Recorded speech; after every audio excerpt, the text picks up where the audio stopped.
اول مره عملت فيها هايكنج كنت يعني مستغرب الموضوع شويه.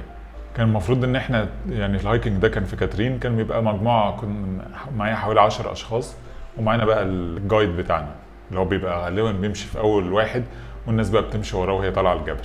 انا وقتها ما اعرفش ليه كان عندي هدف ان انا يعني عايز اوصل وخلاص، فكان معظم الوقت ماشي مع الجايد ده. يعني عاده كنت انا ببقى اول واحد في الجروب دي.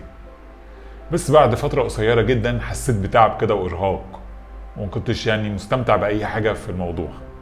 انا عمال امشي وامشي واطلع وخلاص وهدفي ان انا اوصل. بعد البريك ده انا قلت بقى يعني اريح شويه، يعني ما بقتش بقى دايما ماشي مع الجاد، قلت همشي براحتي، المهم بس ان انا يعني ان انا شايف الناس في مرمى البصر وبمشي في الطريق عشان ما توهش هناك.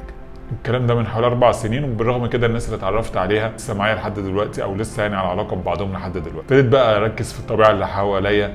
اكتشفت ان رغم ان الجبل ده مثلا فيه مناطق فيها خضره ومريحه جدا ومهدئه للاعصاب، الصخور والجبل نفسه ابتديت اتامل فيهم. حسيت ساعتها باستمتاع اكتر في رحله الصعود يعني للجبل اللي احنا كنا رايحين. ما بقاش بقى همي وكل اللي شاغل تفكيري ان اوصل وخلاص.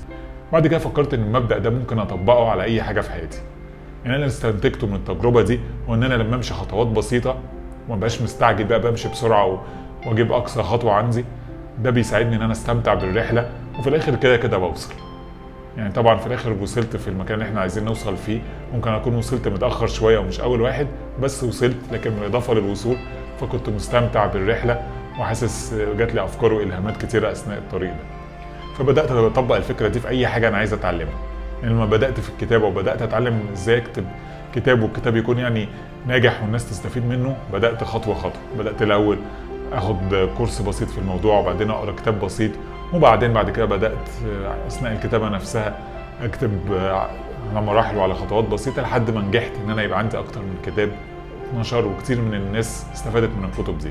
وهكذا بقى في اي حاجه بتعلمها في حياتي بدات ابدا بخطوه بسيطه جدا، بس اهم حاجه ان انا اكون مستمر في المشي على الخطوات دي.